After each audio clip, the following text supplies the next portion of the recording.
menyampaikan dua hal dulu ya. Hal pertama adalah concern saya terhadap para tersangka. Jangan lupa di belakang 5, tapi tersangka kita 8. Jadi 8-8-nya harus diselamatkan. Jadi save for tersangka ya. Jadi save bagi tersangka itu siapa bilang enak ditahan, ya kan? Mas Roy lebih baik dia di luar, lebih produktif ketimbang di tahanan.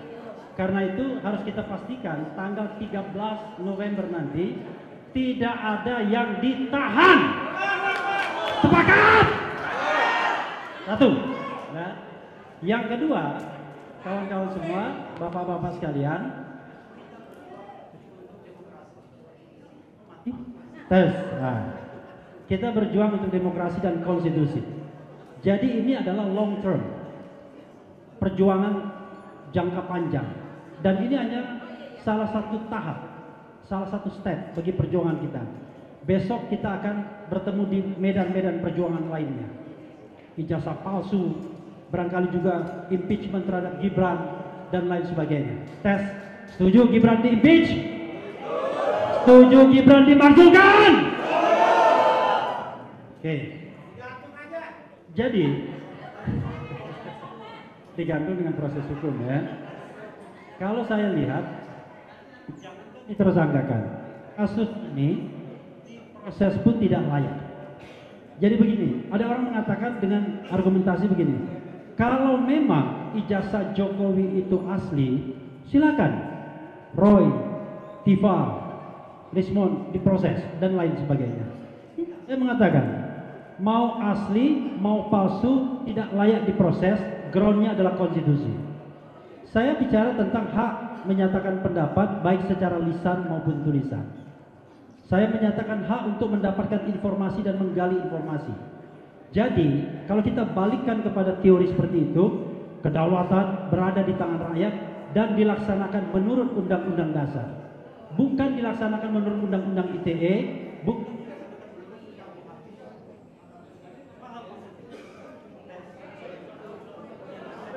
kayaknya tes ya. Jadi cukup kita ketika kita bicara tentang kebebasan menyatakan pendapat, apalagi penelitian, maka groundnya adalah konstitusi. Selesai. Kalau kita bicara tentang teori jenjang perundang-undangan, tidak boleh pesan-pesan dalam konstitusi kemudian dinihilkan dalam undang-undang. Karena itulah saya mengatakan, kalaupun misalnya judgement dari sebuah penelitian itu salah, keliru, maka yang terjadi adalah akan ada statement lain, penelitian lain yang membenarkannya. Tapi tidak boleh kemudian orang dikriminalkan. Apalagi kalau seandainya apa yang diteliti itu benar adanya. Jadi kawan-kawan semua, saya pun hakul yakin 99,99% ijazah Jokowi palsu. Dan kenapa saya mengatakan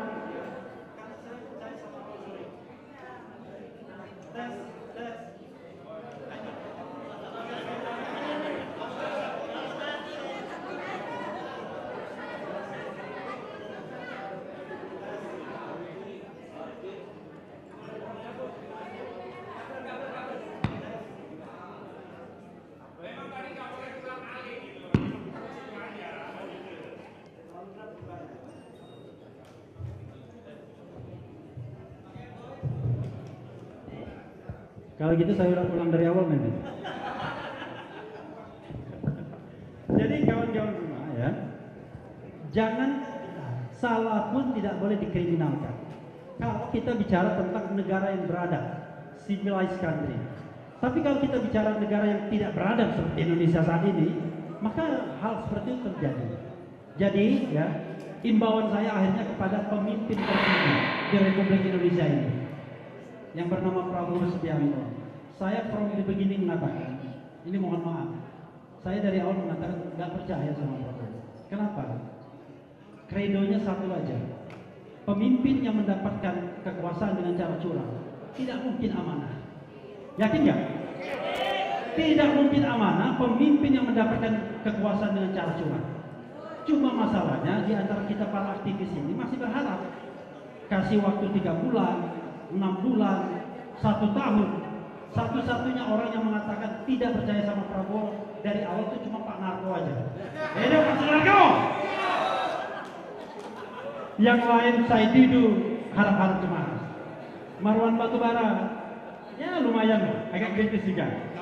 6 bulan. Refli Harun nggak percaya dari awal. Jadi Prabowo Subianto akan menawarkan undang-undang seluruhnya. Alhamdulillah. Berapa jam dia melanggar sumpahnya dengan mengangkat TNI sebagai sekretaris kabinet. Itu melanggar undang-undang TNI. Jadi kawan-kawan semua, 2 hal itu kita harus lakukan. 1, selamatkan para tersangka, jangan ditahan, jangan ditangkap. Mudah-mudahan di SP3 kan, amin. Dan juga perjuangan kita untuk demokrasi ke depan, konstitusi ke depan tidak akan pernah. Itu adalah unfinished project. Ini adalah satu stepping stone. Tapi nanti kita akan menghadapi hal-hal lainnya. Nah, mudah-mudahan Allah Subhanahu Wa Taala bersama kita dan perjuangan ini tidak akan pernah berhenti. Wassalamualaikum warahmatullahi wabarakatuh. Merdeka! Bismillahirrahmanirrahim. Assalamualaikum warahmatullahi wabarakatuh. Allahu Akbar. Ya, saudara sekalian. Kok sobat Erhan? Saya ingin menyampaikan 2 hal dulu ya. Hal pertama adalah concern saya terhadap para tersangka. Jangan lupa di belakang 5, tapi tersangka kita 8. Jadi 8-8-nya harus diselamatkan. Jadi save for tersangka ya. Jadi save bagi tersangka itu siapa bilang enak ditahan, ya kan? Mas Roy lebih baik dia di luar, lebih produktif ketimbang di tahanan. Karena itu harus kita pastikan tanggal 13 November nanti tidak ada yang ditahan. Sepakat? 1. Nah, yang kedua, kawan-kawan semua, bapak-bapak sekalian, tes. Nah, kita berjuang untuk demokrasi dan konstitusi. Jadi ini adalah long term, perjuangan jangka panjang. Dan ini hanya salah satu tahap, salah satu step bagi perjuangan kita. Besok kita akan bertemu di medan-medan perjuangan lainnya. Ijazah palsu, barangkali juga impeachment terhadap Gibran, dan lain sebagainya.